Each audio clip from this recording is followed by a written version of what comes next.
Welcome to Season 7 of Paper Talk, where we share stories about growing and thriving in your creative business. I'm Quynh Nguyen of Pink & Posy. I'm Jessie Chui of Crafted to Bloom. And I'm Sara Kim of Handmade by Sara Kim. In this season, we want to explore the evolution of an artist's journey and the growth and struggle of having a business. Plus, we'll chat with other entrepreneurs and artists to uncover their keys to success. So get ready to unlock the potential in your creative journey with us. Hello. Welcome back to another episode of Paper Talk. Today, we have a question from our community about building a supportive community. Jessie, where did this question come from? Couple months ago, I ran a Zoom workshop where I was teaching maybe a couple of you guys how to make a flower. And it was a peony. And I met a woman named Susan White. And she had come to my workshop to learn from me, but also to, I think, maybe get a sense of how I taught and who I was. And later on, we built a rapport and I learned more about her. And the really cool thing I learned about her was that she runs this online community of creatives who meet on a regular basis. And she calls this space Metalore. And at first I wasn't quite sure what that meant because Quynh, in the past, we've had these Zoom meetings and met with people and just talked.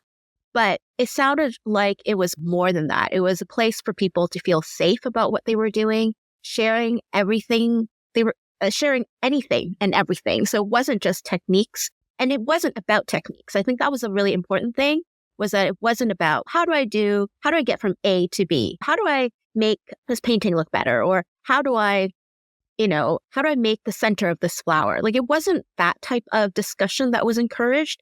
It was more about being there for each other, knowing that there are other people who perhaps are struggling through the same things that you are, having the same kind of questions about where they were in their artistic career or journey, and knowing that there are other people who are just physically, not just in presence, not just online, but physically there for them at the same time. And then when they were finished their meetings, they would still have that kind of connection or that kind of spiritual, I want to say connection, relationship, something along those lines. I find it hard to describe. And Susan does a wonderful job of describing it.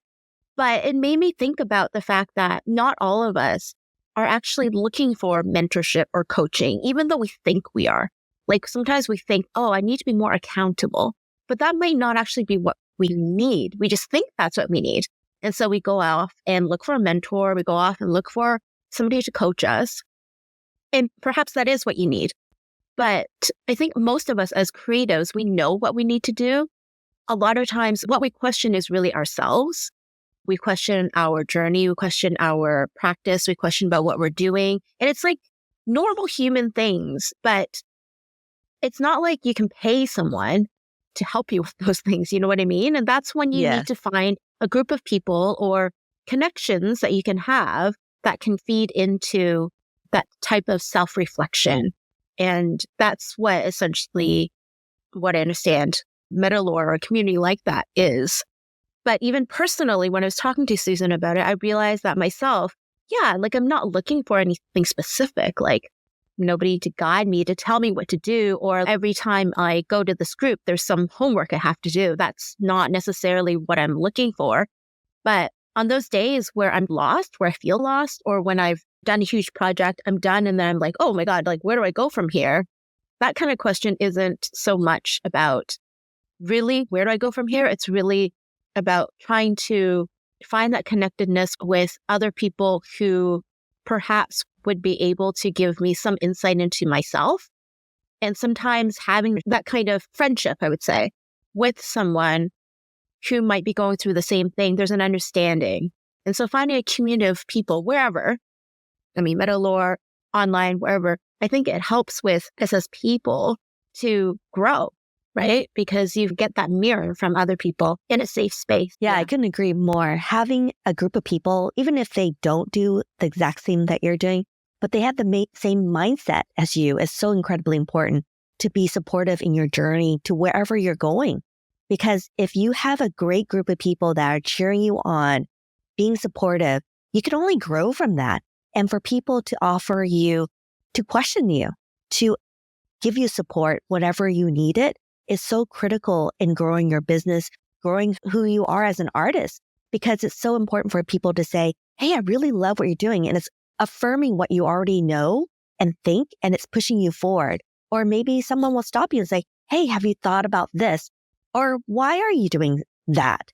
I think it helps you pause, challenge yourself, because if you don't make mistakes, and if you don't challenge yourself to create things that are different than what you're doing, you can't change the way you are to grow as an artist, as a person, because in reality, a person never stays stagnant. If you are, you're just not growing, and you're not changing, and you're not being interesting, and you're not being challenged to be the best person that you can be. And it's so important to find the right group of people. I have my flower power people that I meet on a monthly basis. And you don't have to see them every single week or every single day, but knowing that you have them in your back pocket to meet and walk away feeling so positive and so happy, like these are my people that supports you, and have interesting conversation. It's so important to growing who you are. Sarah, do you have somebody like that? Yeah, I think it's also different from having friends, like just your regular social friends, to a community that is more for your business or for being in the creative industry.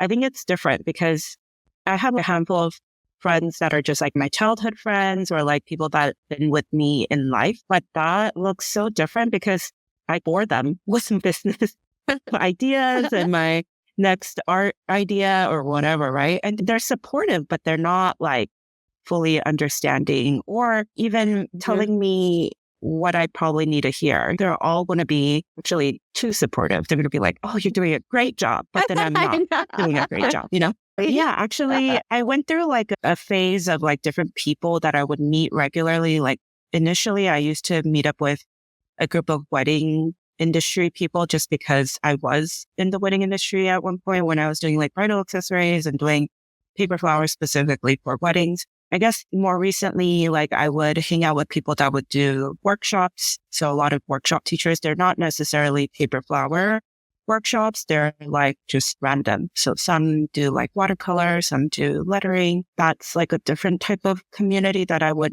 actually have just because we talk about workshop related stuff. And then paper flower stuff, like I've been finding more people just through even paper talk or just even going back and forth with Quynh and Jessie. I feel as an introvert, I never thought it was important to have a community, but like when I am in it, oh my gosh, like the encouragement, the like everything, like the confidence, and I don't know, it definitely like widens like everything. I don't know how else to say it, like how much better it is, even though I can easily say I don't need it. I clearly do. Yeah. Oh, we all need it. Yeah. Like when I see Quynh in person and then I come back home, I'm like, I don't know, I feel like a superhero after or something. I can do anything. You can, Sarah. Yeah. I believe in you. Oh. And Quinn's the best person, right? Out of all of them. I feel like I feel bad for the person meeting me because I'm just so dull. I don't get that excited, even though I'm really excited in my head. Like I'm really excited. You're so funny, Sarah. Yeah, I think it's really important, especially being in the creative industry and just being, we're probably alone a lot and like in our head a lot. This isn't good enough. This needs to be better, or comparing yourself with other people. I probably do that a lot too when I'm by myself. Yeah. Oh, can I interrupt for a second? I feel like a lot of us as introverts, we have those voices in our head. Do you guys have techniques that will stop that voice from overtaking? It's sometimes good to have that voice in the background to make you like be humble and to make you stop and think of what you're doing. But how do you get it in control and not out of control? Because sometimes people will spiral downward and just get really depressed, and then they stop what they're doing when they should continue and make and do. Do you have any techniques? I feel like personally, I would want to do something more energetic. So I do like to go for a walk. I'm not an exercise person, but I feel like exercise definitely gets you, I don't know, like not thinking Clears your about mind. It clears your mind, right? And you're like working hard, like out of breath. I think I need to be like out of breath doing something. So maybe it's not exercise. Maybe it's like rearranging your furniture or something. I think that's a very introvert thing. Like I want to change things up or clean or like something by yourself. That's usually what I would do to rethink or not think. I guess not rethinking. Avoid thinking. I know. My favorite thing to do when I'm walking is to look for mushrooms, look at foliages because they're changing so much, and just taking a lot of pictures so I can save it for when I'm back in my studio to maybe recreate it at a later point in life. And Jessie, I've been taking your advice on using my notes and creating folders to like fall foliages, red leaves, and just having it photos and my thoughts on there, like my daily journal. But it's been really great. I took it to the Kajabi event and took so many notes. I cannot wait to share that with you guys. It's mind blowing. Yeah, I think it's a good and quick way of cataloging your thoughts or wait for a later date, because we always have those where we're inspired one day and then the next day we're like, oh, I don't know what to make or I don't know what to do. And then you look through everything and you're like, oh, I'm inspired again. I think for me, when I do have those self-doubts, like I'm pretty good at those boundaries in terms of rationalizing, but there's some times where I feel like I think it's just being more motivated helps me get over those thoughts. And motivation usually comes from like inspiration, where I'm like, oh, that's amazing, or oh, I'm so inspired by this, it makes me excited about making, and it makes me excited about even if what I'm doing, I'm like at the time it's blah, and I'm like I'm not that excited, but being inspired about something else motivates me to either finish more quickly, or to put more thought into it to make it. Oh, I forgot what that theory is, but where something looks, where a person stands beside another person, a prettier person, and it has that effect, that group effect. It's like that for me, where it's like, oh, if I can put something beautiful or creative, or if I'm working in a beautiful space, that kind of beauty and that kind of inspiration will spread over to the work I'm doing. So, which is another thing, which I think it's really important that you work in a space that you love working in, that inspires you, and you like fill yourself with, or fill your room or surround yourself with stuff that you love. Because I think that kind of, that energy gets spread into you as well. And then that goes into your work.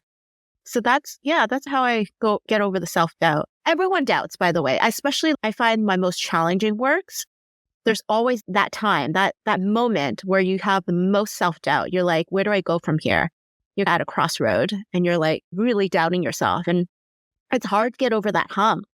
Like you might procrastinate, you might rethink and think about the medium you're using or the color. You're like, oh, I just can't put this color down yet.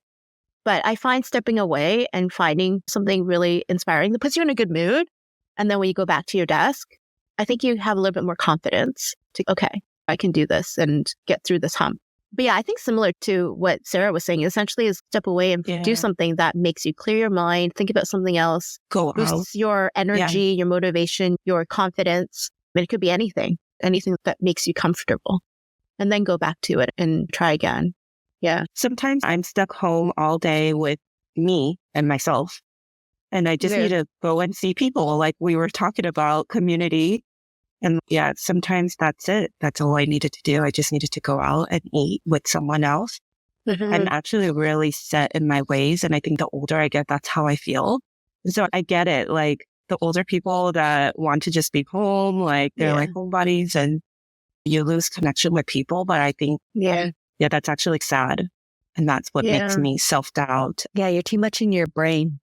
Yeah, you are. I do notice. So like, in the mornings, I either walk my son to school or I drive.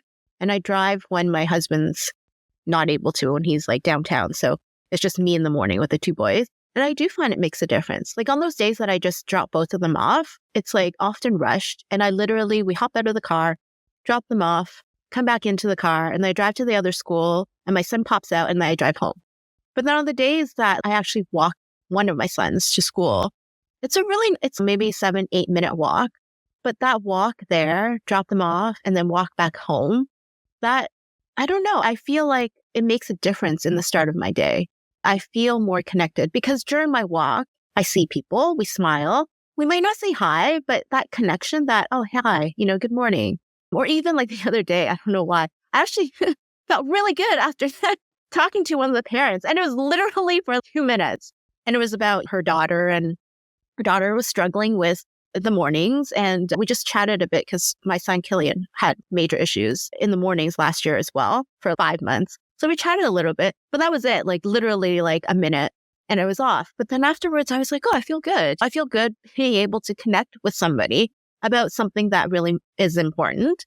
And it started my day a lot better than just, oh, hi, bye, especially with just my kids popping out of the car. So yeah, I think it does make a difference in terms of what kind of connections you have. I recently read an article about mothers. You need to be, even though you're introverted, you need to come be social for your kids and for you once you become a mom. Yeah, because even motherhood, like you're in your head, like either you're the worst mom ever or you're the best mom ever at all times, right? You need mom friends too, in a sense, to have a community of learning how to be a mom. Yeah. So, or just that support, right? Knowing, okay, I'm not the only one going through this. Yeah. We go through different things, but knowing that there are other people who could understand you. I have a story to share. So I was at Los Angeles last week, and I went to the Kajabi event, and I was checking into the hotel, and I was waiting in line to check in. And this woman was saying that she was there for this convention. And it was around lunchtime. I was going to grab lunch, and I had mentioned on the board that I was going to have lunch there, but no one had reached out or said anything. So I was like, oh, I guess I'm going to have lunch by myself. And so this woman, she was checking in, and she was there. And I reached out to her. I was like, hey, welcome. I'm also going to be here for the convention. Do you have any plans for lunch? And she was a little startled, and she said, yes. And then she says, I don't want to have lunch in this hotel. Can we walk to the mall that was next door? So we actually ended up walking to the mall, spent the whole day together and the next 2 days. And it was just really great connecting with her. And it was just so nice to have a buddy that we could giggle. We can like, oh my God, that was the best speaker. Or that was, oh, I don't know about that speaker. And it's just having someone during break time to meet up, to talk, to introduce, because she knew a few people and I knew a few people. And so there was that little crossover. And it was just so fun to meet somebody new and to find all the information about them. That really makes me so happy when I can talk to people and find out their story and what makes them click. And don't be afraid to reach out to people in grocery stores saying, oh, what do you think of that product or anything? I'm always that person. And you're so good at it. That's why. It's so you, Quynh. If I'm at the market, I'm looking for you. I wouldn't be the Quynh in that situation. I'd be the other one. Yes. Another woman would be like, why is this woman approaching me? Yes, that was her thought first. Are you sure? I don't think they know you. But we need Quynh in our lives. We need a Quynh. I'm here to support everybody. Yes. I guess the bottom line is you never know, right? You don't know until you try to make those connections. You don't know what good or bad might come out of it. To be honest, there are times where I'll talk to someone and I'm like, oh, I don't feel like something they said or something like, I don't know, triggered something and it bothered me. But you don't know until that's what it's like to be human, right? To make those connections, good or bad. So true. Happen. So back to the question on the community. It starts by adding one person in. And then with that one person, you meet another person. And then you start gathering your people together that you can reach out to. I know I can reach out to Jessie or Sarah anytime, day or night, with any questions. They can choose not to answer back, but at least I put it out there and I know they're going to respond at one point when they're available. But just knowing that I can always ask, always cheer them on whenever I need to, has been such a game changer in developing Paper Talk podcast community. And it's just been really amazing having these two amazing people in my inner circle. And it has definitely pushed me a lot to grow my business, to push my art. Just being like, it's not like jealousy, but it's also admiration that, oh my God, it's so amazing to see Sarah create all these things, that Jessie's creating all these things and seeing them move their needle. And I was like, am I moving my needles? Those are the questions I usually ask myself. And that motivates me to create more and do more. So find those people that move your needle. To end this particular episode, we're moving on to life hacks. All right, you guys, Jessie or Sarah, what's your life hack this week? I guess I'll go first. Just because we're talking about being a mom. I share this a lot with my mom friends, like my hack with my son about like monsters and ghosts. There's a season where I want to say maybe like kindergarten, first grade, where they think being in the dark is scary, and then being light is also scary. Like everything is scary for whatever reason. We don't even watch anything that's scary. So I don't understand where like human instincts, you're scared of monsters. Like we didn't even watch anything with monsters in it. Yeah. So anyway, my hack is I say that I vacuum, and I do vacuum a lot. So I'm actually like a clean freak a little bit. So I do vacuum a lot. And I was like, remember, mommy vacuumed, so all the monsters are gone and the ghosts. So I vacuum everything. So basically he thinks every time I clean, whatever in his head thinks that's like a monster. So I said, I already cleaned them. And it's funny because now like on his, like bio, like when in the beginning of school year, they ask, oh, what's your favorite color? What's your whatever? And one of the questions is, who's your superhero? And he goes, mommy, because she vacuums ghosts or vacuums monsters. That's so cute. So that's my life hack. That's adorable. How about you, Jessie? Wonder, I don't have a lot of kids hacks like yours. Actually, I don't. I actually don't, because I feel like I'm learning every day. And my two boys are so different in personalities. I like sometimes wonder where they come from, because one strategy will work with them, one of them, and then it won't work with the other because the other is so different. But one of the things that I struggled with last year was, my kindergartner is having issues with the transition from going. We walk to school, and then literally at the gate, he'll stop and I'll have to drag him in, and he'll be like freaking out and crying.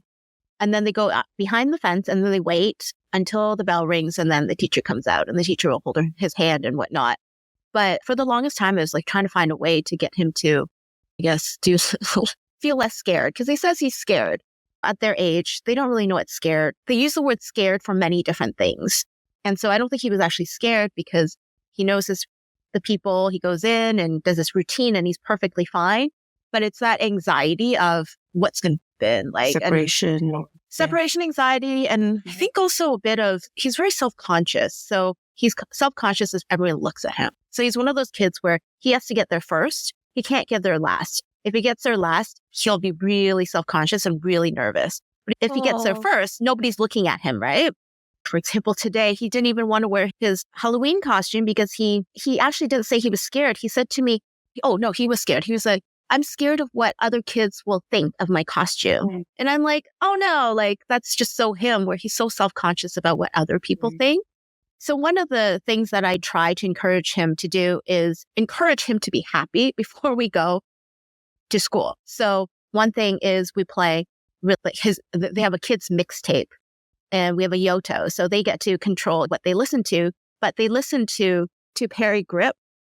And Perry Grip is a YouTuber that has he's not a YouTuber, but he has all this music on YouTube. For and kids. It's ridiculous because all of his songs are about macaroni, burritos, guacamole. My husband was like, he only makes songs about food.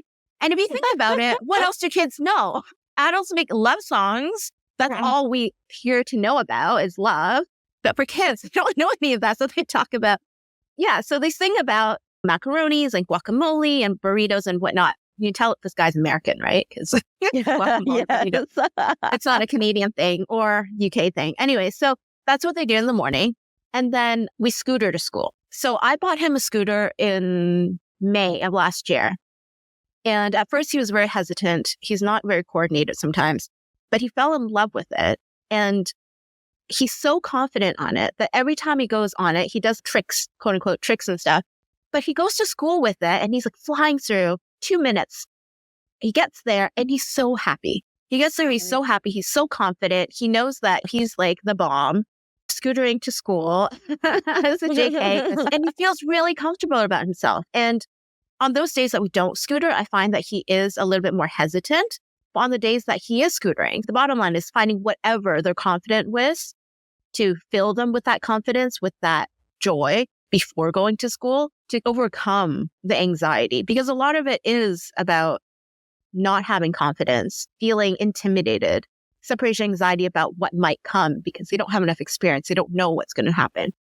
But that type of, it literally was like night and day. Once he got a scooter and he was confident on it and he zoomed to school, he would walk in to the fence by himself and he'll say hi to his friends. And I'm like, whoa, like what happened? And I was able to actually leave the fence before the bell rang. Like he would let me. He'd be like, oh, mommy, at first it was, mommy has to go to work. And he'd be like, oh, okay. Later on, it was him asking, oh, mommy, do you have to go to work? And I'm like, yeah, I do. And then I'll walk away. But before that, like I literally had to stand there watching him being dragged into the school crying with his teacher. Oh. Yeah, I suppose like any parent, you're going to try to find strategies to help your child adapt better.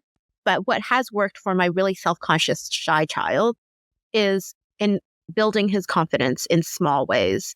And it could be something as small as learning how to bike or maybe the morning of, maybe they like to tell jokes or they like to listen to jokes. My kids love listening to jokes. And get them all happy or dance. I've heard of people who they get their kids really happy by just dancing in the morning and then they go off with happiness in their hearts. But yeah, small things. That's essentially what I've had to do. Yeah, if your kid is struggling with that, maybe try something similar. I love that. I know that was a long story. Sorry. That's a good one. It's literally a learning curve, right? For takes different things. You try different things and then eventually, hopefully something works or they've developed past that stage. But yeah, I don't think you can ever hurt with having a happy and confident child. So true. What about you, Quynh? My life hack has to do nothing with kids, but for sitting a very long period of time, I ended up buying this cushion called the Cushion Lab, and it's a seat booster for adults that have to sit a long time. And I have to say, I love it. It comes in multiple colors, so you can pick whatever colors that fits your table seating arrangement, but it's so great. I feel like I'm sitting up straighter. I'm also able to sit for long periods of time without a lot of back pain, which I had back surgery a while back, so I'm very conscious about it. But yeah, Cushion Lab. I've always seen the Facebook ads for it, and I was like, you know what? I'm going to try it. I've been reading reviews, and I did it, and now I'm a full supporter. I'm like, oh, what other products do they have? And I'm like, I'm having trouble sleeping. Maybe I should get the pillow. But I haven't purchased it yet because I'm a researcher before I buy, except for tech stuff. I'm always like, next tech gadget I must have. But for this Cushion Lab cushion seat for your butt, highly 10 out of 10 recommend. Yeah, I have the purple version. I don't know. It's called purple. But there's no way I can sit for a few hours, or not even an hour without it because I would just have pain, especially in front of the computer or when you're making stuff. So it's crucial. Yeah. Yeah. I've never heard of it. It has not popped up on my Facebook feed yet. It's going to now. It will now. All right, you guys, thank you so much for joining us this week. And if you have a life hack or you have a question you want us to answer, drop it down below. We're always checking all the different comments on all the different podcast platforms, or just message us on DM or just message us on Instagram, and we will reach out to you and we'll add it to our podcast. Thank you so much. Bye.